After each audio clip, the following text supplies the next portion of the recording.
Boa noite, Ana Paula. Boa noite, Sabrina. Tudo bem? Tudo bem, e você? Tudo bem também. Vai dar um minutinho? Ok.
Paula, como vamos começar aqui, né? Já como o pessoal ainda não entrou, vamos iniciar. Bom, então, a gente teve aí, né, uma semana aí de feriado. Tem uns dias que a gente já não tá tendo aula, né? Teve avaliação, feriado e etc. Então, a gente ficou é, de falar sobre psicometria, né? Então, eu decidi a gente voltar aqui na parte que a gente já tinha visto que tem muitos dias já que a gente está sem aula. E para falar também que agora na terceira etapa, tá? Eu vou pedir para vocês um seminário. Aí eu ainda tô, talvez na próxima aula eu já passo para vocês as datas e os temas, tá? Então, hoje eu vou voltar um pouco na parte que a gente já viu, para a gente poder, assim, relembrar, né? Porque ficou muito distante.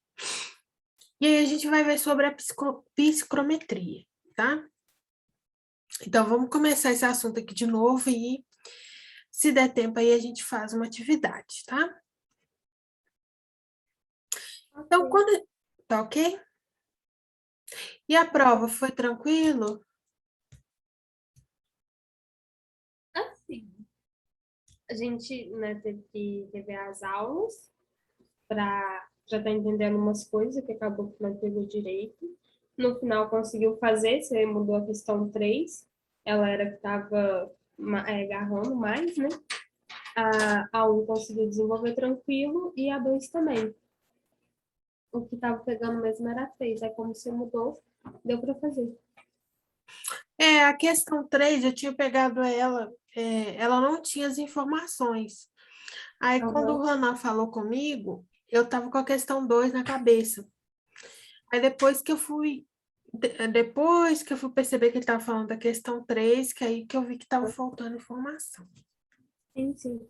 A que estava mais complicada de entender era ela, mas depois que você mudou, deu para desenvolver. Uhum. Bom, então, né, já que a gente, né, tá falando sobre isso aí, a gente ficou muito tempo sem essas aulas, né, devido aos feriados, avaliação e etc. Então, eu resolvi voltar aqui na parte de psicometria, tá? Para a gente poder ver novamente. Então, quando a gente fala sobre psicometria, a gente sempre vai lembrar, por exemplo, do ar, né? E que esse ar, ele é envolto por umidade, né? Então, quando a gente discute os conceitos, a umidade relativa do ar está em 70%, né? Quando a gente, vamos supor assim, pensa numa sauna, né? Que a gente tem aquele, né? O vapor, né? Ele que está escorrendo ali sobre, né, o piso, né, as paredes. Aí a gente pensa nessa propriedade de psicrometria, que tem a ver com a mistura de um ar seco com um vapor d'água. Então, quando a gente está estudando essa parte, né, que é o estudo das propriedades termodinâmicas de misturas de gás e vapor. Então, no caso aqui, a gente tem uma mistura gás e vapor. O gás nós vamos considerar como ar seco, que é o ar desprovido, né, de umidade. O vapor é o vapor d'água. Então, aí a gente vai considerar essa mistura, tá? Então, o sistema ar seco e vapor d'água é o mais estudado e, por isso, será considerado nos problemas do curso, tá? Então, por que que é importante a gente estudar essas questões quando a gente fala de psicometria, de umidade? Primeiro, a questão do conforto térmico, né, que é a umidificação e desumidificação do ar. Até mesmo nos dias mais quentes, nos dias mais secos, a gente repara que nos dias que estão mais secos, em que a umidade do ar está relativamente baixa, a gente tem, né, os problemas respiratórios, eles aparecem mais, o nariz começa a arder, e a gente costuma até usar aquele umidificador, né, de ar, que a função dele é justamente essa. fazer que aquele ar seco, né? Quando o ar seco ele passa por aquele vapor d'água que está sendo formado, ele se incorpora de umidade e torna mais agradável, né? As condições ali que a gente está. Então, tem a ver com o conforto térmico também, tá? Tem a ver com os princípios de secagem. Então, por exemplo, quando a gente usa um aparelho que a gente chama de secador, né? Então, por exemplo, quando eu pego a parte da secagem, eu gosto de lembrar muito a parte das uvas passas, que na verdade é uma uva seca, né? Então, a gente tem a uva, né? E a gente passa ali o ar sobre essa uva que captura a umidade e ocorre, então, a secagem daquele material, né? Então, a gente consegue secar basicamente tudo, maçã, uva passas, né? Uvas, né? E aí se torna uva passas, né? Uvas secas e etc. Para a questão de armazenamento, porque a gente pode ter determinados produtos, nós podemos armazená-los, mas pode ser que essa umidade atrapalhe, né, nesse processo, ou então ajude, né? Então, há coisas do tipo. E a questão do resfriamento de água com ar. Então, aqui dessa parte mais utilizada é quando a gente trabalha com as torres de resfriamento. As torres de resfriamento nada mais é do que a gente pegar, por exemplo, uma água que saiu de um processo quente e ali o ar atmosférico, ele entra, né, retirando umidade dessa.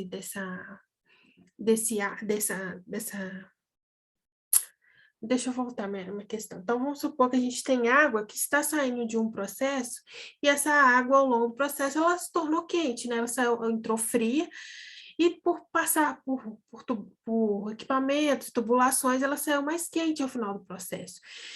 Então, essa água ela pode ser reutilizada, né? No processo, voltar para o processo, mas a gente tem que adequar a temperatura. Então, a gente tem que abaixar a temperatura dessa água. Então, a gente costuma usar uma torre de resfriamento. A torre de resfriamento nada mais é que a água quente passando, né? Ali, né? Caindo ali sobre essa torre de resfriamento, e o ar atmosférico, ele entra de forma que ele suga, né? Esse calor, né? Então, transfere a umidade para esse ar atmosférico e também isso provoca o resfriamento, tá? Da água. Então, aqui a gente vai, quando a gente fala de mistura gás-vapor, a gente vai dar ênfase à mistura de ar seco e vapor d'água, tá? Então, mas essa questão dessa disciplina, ela pode ser aplicada para qualquer gás contendo qualquer líquido vaporizado.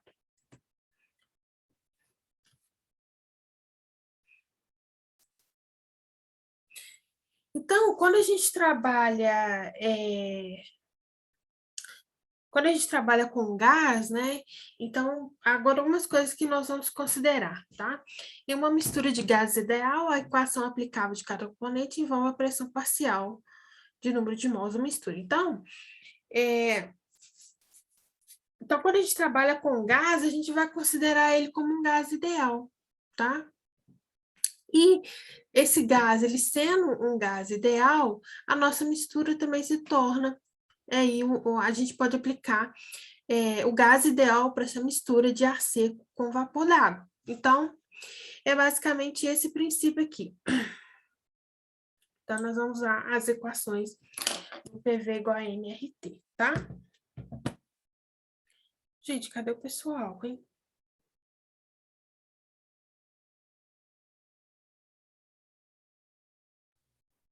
Acho que estão emendando a semana. Olha, então aqui a gente vai ter o gás A e o gás B. Um desses gases aí vai ser o vapor d'água, ok? Então, assim, só para título de curiosidade. Então, esse gás A vai estar um volume, uma temperatura, uma pressão A. O PA, gente, é a pressão parcial. A pressão parcial é a pressão individual de cada um dos gases. Então, você tem uma mistura, gás A, gás B. Então, o gás A, ele vai ter uma pressão parcial A, o gás B, ele vai ter uma pressão parcial B, né? E quando você soma as pressões desses dois componentes, você tem a pressão total do sistema, ou então a pressão total da mistura. Então, quando você tem uma pressão parcial PA, uma pressão parcial PB, né, quando a gente se junta essa mistura, a pressão total do sistema, a pressão da mistura vai ser PA mais PB, tá?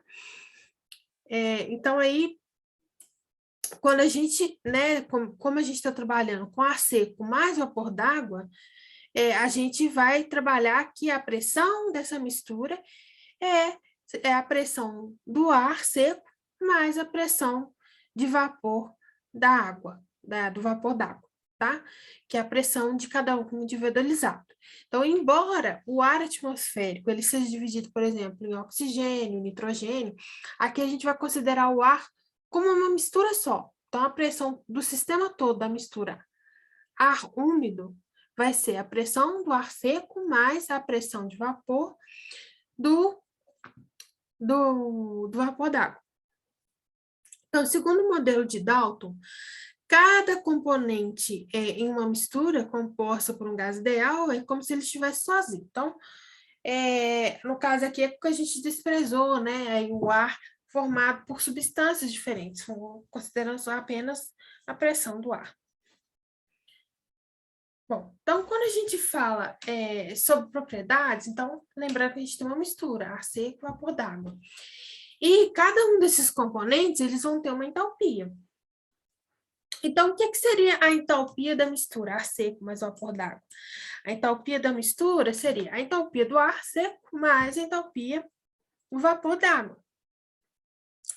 E quando aqui a gente transforma essa entalpia em uma entalpia aqui, vai depender da massa, né? Que vai ser em quilojoules por quilo, né? Então, aí a gente vai ter que a entalpia, ela pode se desmembrar aqui como a massa do ar vezes a entalpia do ar, mais a massa de vapor d'água, mais a entalpia do vapor d'água, tá? Então, quando a gente pega e rearranja essa equação, né? A gente divide, nós vamos pegar essa equação aqui, gente, e dividir tudo por MA. Ó. Então, nós vamos fazer o seguinte.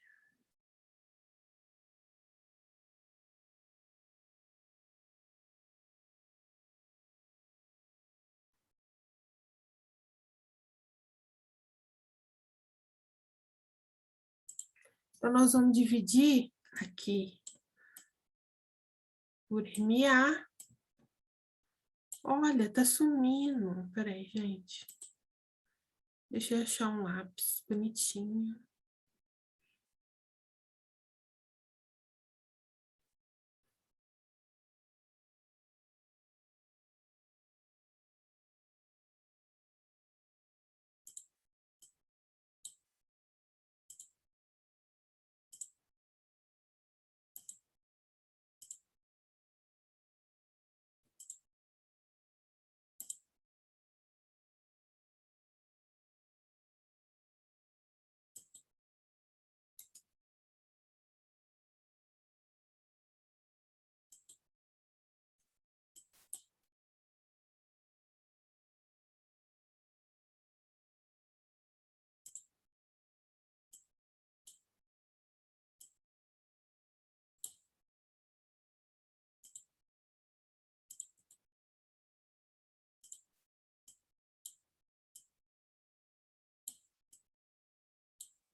Então, pessoal, o que eu estou querendo fazer aqui é quando a gente pega a entalpia, né, essa equação aqui, entalpia é igual a MA vezes H do ar mais MVHV.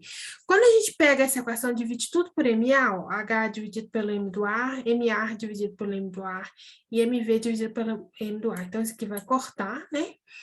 Então, quando a gente tem a entalpia dividido pelo M do ar, a gente tem a entalpia em função da massa aqui, que é o H minúsculo, tá? Então, vai ser a entalpia do ar mais... O que seria MV sobre MA?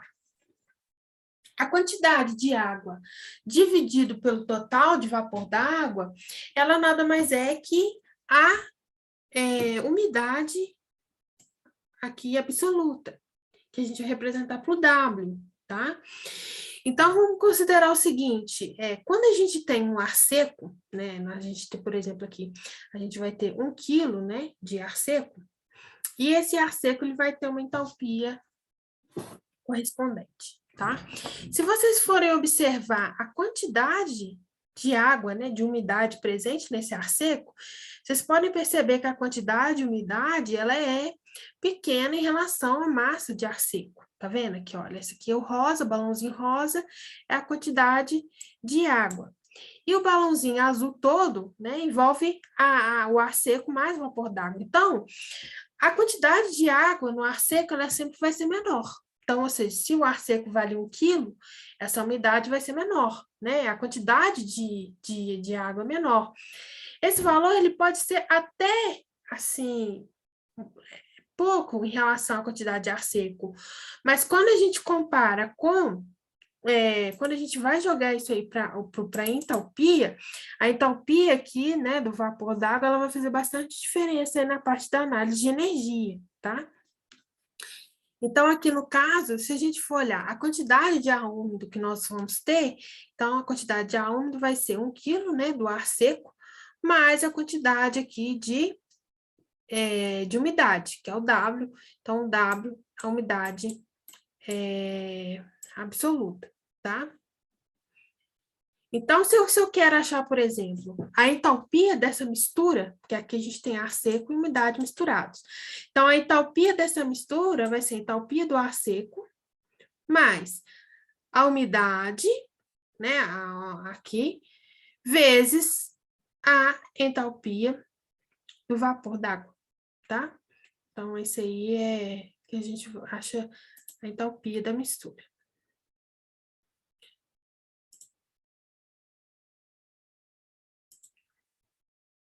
Pessoal, aproveitando que tem mais gente aí agora, temos a Bruna, o Ronan, a Luciana, a Ana Paula. Falta o Willis, né? Oi, Ronan. Ei, Sabrina, boa noite, tudo bem? Boa noite. Tudo bem, e você? Ah, eu tô bem também, graças a Deus. Pô, que chuvaiada que tá ruim, credo. Hã? Hoje tá chovendo agora? Cara, aqui em casa tá caindo uns pinguinhos, mas tá arrumando um chuvão, uma coisa doida, Eu não. credo. Eu tô com a janela aqui fechada, eu nem reparei. Ah, se chover desse jeito aí, nós tá meio enrolado, né? Agora chuva Uhum. tá ruim. É. Ô, Ronan, conseguiu resolver a questão 3 lá da prova agora, né? Consegui, Sabrina. Eu fiz uma dedução lá, foi na outra parte que tava do 2S, né? 2S lá, e eu fiz um cálculo lá levando também para calcular a entropia, mas eu não, assim, de acordo com o exemplo, eu não consegui chegar certinho naquele resultado. Mas aí eu fiz um cálculo lá para olhar entalpia, de acordo com a entropia, eu confundo os dois. Isso aqui, assim, para não precisar de usar a temperatura, eu fiz um cálculo lá para achar, sabe? Deu um valor Ah, aproximado, é, mas deu certinho. tá, é porque quando você me falou, eu estava pensando na questão 2. Aí depois que eu fui ver que você estava falando da questão 3, aí que eu entendi que estava faltando. Mas deu certinho, bom demais, tá Então, ótimo. beleza. Então, gente, eu estava falando aqui que eu vou aproveitar que tem mais gente aí agora, e aí, essas semanas agora, essa última semana a gente não teve aula, né? Na outra semana também foi bem assim, devagar, né? Porque a gente teve revisão, né, e etc. Eu estava falando com a Ana Paula que eu estou voltando naquela parte de psicometria, então eu estou explicando aqui algumas coisas aí novamente para a gente poder continuar. E que essa etapa agora, a gente vai ter um seminário. Aí eu vou marcar um tema e vou marcar para vocês a data, tá? O trabalho dessa etapa vai ser isso. Mas eu vou definir os dias e os temas. Mas com certeza tem a ver aí com a UP2. Agora, por que que eu parei? Eu parei a aula aqui porque eu vou aproveitar que vocês tem mais gente aí. E a Maria Angélica, peraí, gente, deixa eu só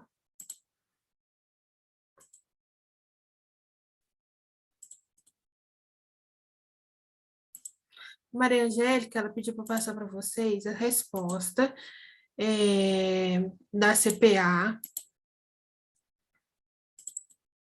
da coordenação, tá? Da CPA. Deixa eu só pegar, só um minutinho que eu vou pegar aqui.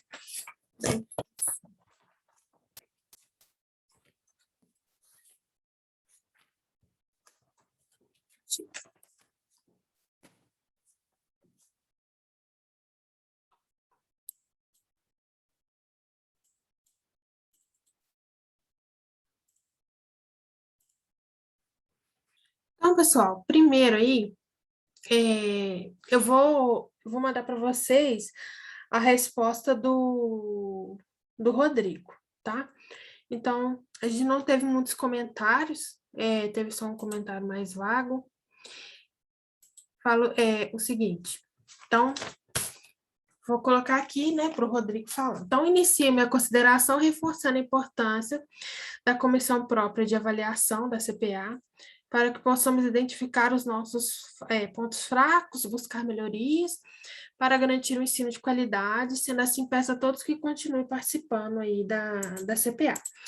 Então, na engenharia química, a gente teve 15 alunos. Isso aqui não foi, né, o 100%. Então, assim, a gente tem os resultados, mas a gente aprimora esses resultados quando, né, vocês participam mais, né? Então, assim, somando, né, as duas turmas, a gente teve aí, teve uma porcentagem, mas assim, né, não chegou no total. O ideal é que chegue quase a próximo de 100%, tá? Então, sempre buscar melhorar, né, gente, para a gente buscar, desculpa, melhorar não, buscar participar para a gente poder melhorar, né, certas coisas, né, que às vezes, né, não tem agradando muito.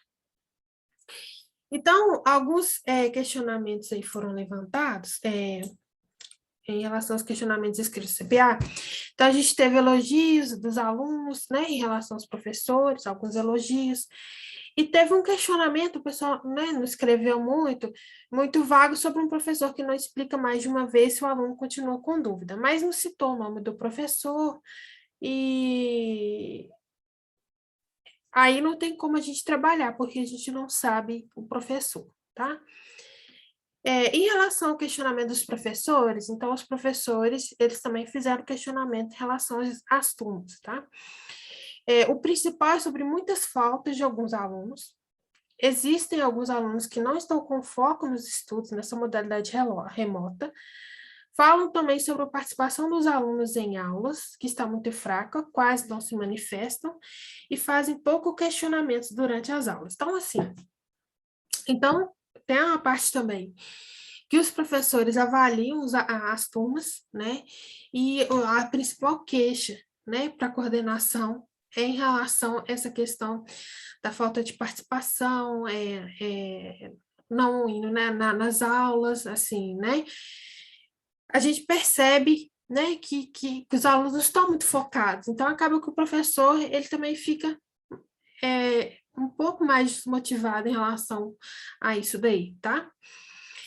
Em relação à avaliação dos gráficos, teve duas situações que foram um pouco abaixo da média, e foi conversado com os professores, eles disseram que aí vão se dedicar mais.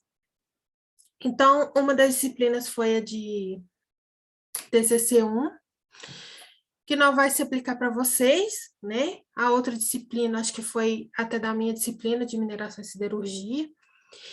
E na questão, aí eu passo para vocês o meu feedback, que para mim foi bem complicado trabalhar a disciplina, porque vocês, por exemplo, tinham 40 horas, e a turma do oitavo período tinha 80 horas. Então, assim, foi uma situação um pouco delicada, então, por mais que a gente tente, né, assim, fazer o nosso melhor, às vezes acontecem essas coisas que a gente não consegue, né, agradar todo mundo, mas aí a gente vai melhorando, tá? Então, aqui ele fala também que ele destaca porque o curso ser presencial, tá? Essa modalidade de ensino demanda dos professores um comprometimento maior com as aulas e principalmente uma dedicação maior dos alunos. Então, assim, a gente percebe que, né, no ensino remoto, a disciplina, né, tanto dos alunos e como dos professores, ela tem que ser maior. Para vocês conseguirem acompanhar as disciplinas, né? E dos professores também, porque é muito, né, material que tem que ser preparado, né? E isso acaba que, apesar de ser presencial, houve essa mudança, a gente já acostumou bastante, mas aí sempre está tendo com essa dedicação, tá? Então, os professores, além de prepararem as aulas, os materiais de apoio e corrigir as atividades avaliativas em tempo hábil, ainda estão gravando as aulas e atendendo os alunos via e-mail e via WhatsApp. Já a grande parte dos alunos não estão assistindo às aulas em tempo real e poucos estão acessando as aulas gravadas, o que pode ser verificado pelos gráficos e comentários dos professores avaliando as turmas. Então, esse aí é o ponto, né, que está surgindo de conflito também, tá? Então, destaco que o nosso curso é 100% presencial e toda a equipe do CSL vem se esforçando para garantir a qualidade de ensino, mesmo nessa modalidade remota. Em especial, os professores que estão se dedicando mais à preparação de material de apoio estão presentes em tempo real para sanar as dúvidas. E os alunos que, mesmo diante de obstáculos, né, digitais, estruturais, estão se esforçando ao máximo para absorver o conteúdo, tá? Então, assim, né, todos estão, né, a gente está tentando, né, contornar essa situação.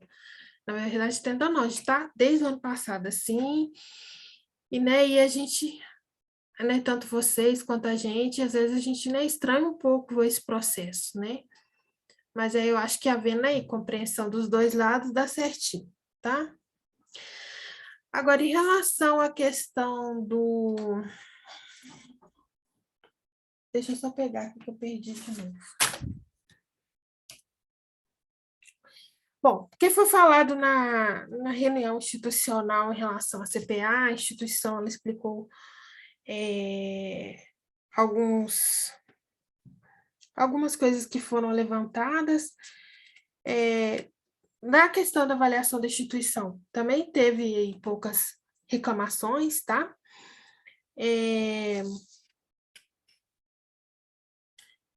Foi falado aí da disciplina de TCC1, né, que em relação aos meninos do 10º período, mas aqui não se aplica a vocês. E também foi falado na parte de disponibilidade dos professores, porque essa disponibilidade, para vocês entenderem que isso tem que ser dentro, né, do horário aí de trabalho, porque né, às vezes os professores têm outras atividades ao longo do dia, e nem sempre é possível responder naquele horário, tá?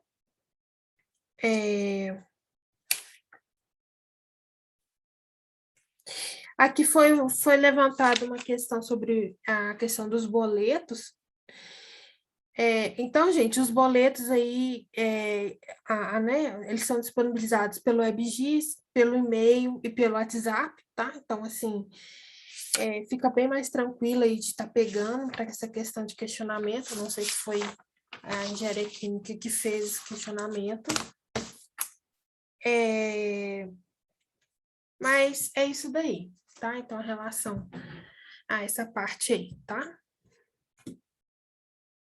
Então, para vocês continuarem aí, né, participando, para a gente, né, perceber esses pontos, né, que a gente precisa estar melhorando, tá?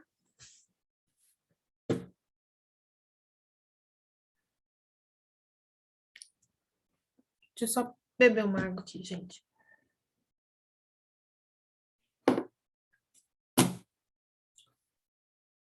Bom, então terminando isso aqui, na espera que agora, nessa próxima CPA, vocês façam aí também as considerações de vocês, tá? Eu vou pegar aqui agora os slides novamente.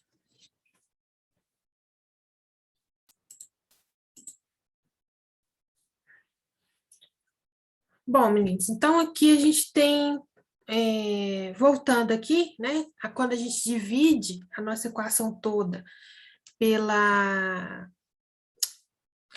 massa de ar, né, nós achamos aqui a umidade absoluta, tá? Então, aí a gente tem que a entalpia da mistura Ar seco mais umidade nada mais é que a entalpia do ar mais umidade vezes a entalpia do vapor, tá? Agora aqui ele fala sobre o calor úmido. O que é o calor úmido? O calor úmido é o calor da mistura, ar seco mais umidade, tá? O que significa o calor úmido? O calor úmido, ele tem a mesma, vamos falar assim, a definição de CP, né? Só que a gente acharia um calor, em vez de ser de uma substância pura, né? As substâncias aí puras, elas têm CP, né? Então, seria o calor de uma mistura. Então, o que seria o calor úmido? Seria a quantidade de calor requerido para levar 1 grau na temperatura de uma determinada mistura, mantendo 1 quilo de massa, tá? Então, quando eu tenho 1 quilo de mistura e o calor que eu gasto para aumentar 1 grau na temperatura dessa mistura, então esse é o dado calor úmido. E isso tem que acontecer, tá? A pressão constante. Então, o calor úmido, que é o CS, ele é dado como a soma do calor específico do ar, que é o CP, mais do ar seco, mais a umidade relativa, a umidade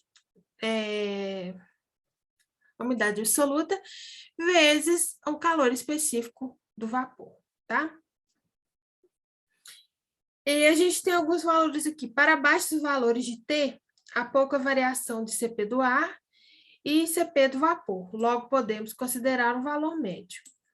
Então, aqui, quando a gente vai calcular o CP da nossa mistura ar seco mais umidade, a gente vai ter que o CP do ar vai ser 1,005 kJ por quilo vezes Kelvin. Então, aqui seria um valor que nós utilizamos. E o CP do vapor d'água seria 1,88 kJ por quilo Kelvin. Tá? Então, o calor úmido, ele pode ser estimado. Ele pode ser estimado de quanto, gente? Ele pode ser estimado, então, calor úmido é a mesma coisa que o CP do ar, que basicamente é 1,005, mais 1,88 a umidade absoluta, tá? Então, seria esse o valor.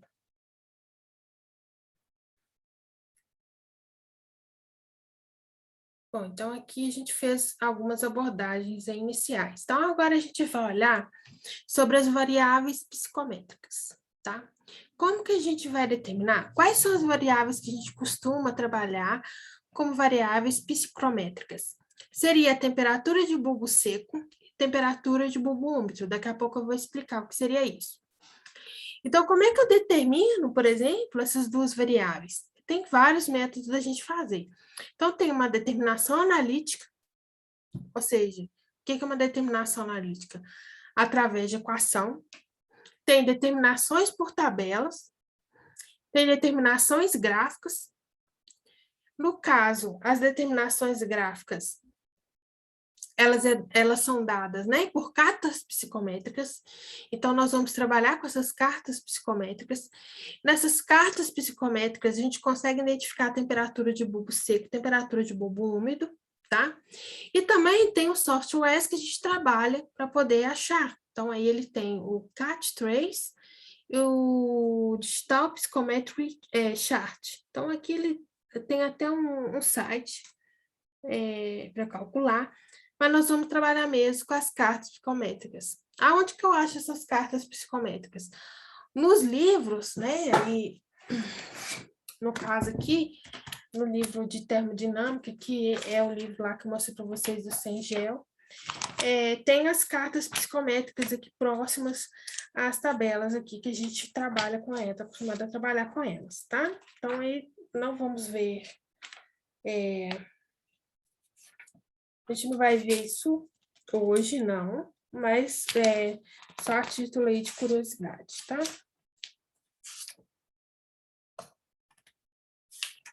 Tentando ver se eu acho uma carta aqui. Achei. Aqui, deixa eu só mostrar para vocês. Eu não sei se vocês vão enxergar. Então, esse aqui seria uma carta psicométrica, onde a gente lê a temperatura de bulbo seco, temperatura de bulbo úmido. Bom, então agora vamos entender o que seria temperatura de bulbo seco. Falar a carta, eu tô assim, será que é a carta daquele pessoal lá que espírita que fica lá deduzindo que os outros falam?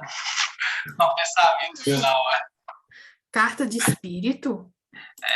é. Psicografada? É. Na carta psicométrica. Outra carta. Olha. Deixa eu ver se eu acho aqui no livro. Deixa eu pegar o livro aqui.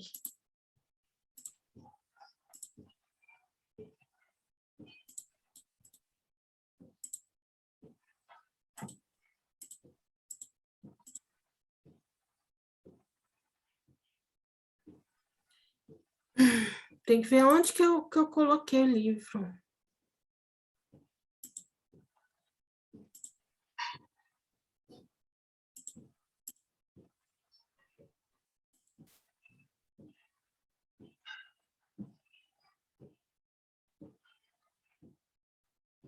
Não, o meu livro não tá por aqui, gente. Eu tenho que procurar onde que eu coloquei o livro.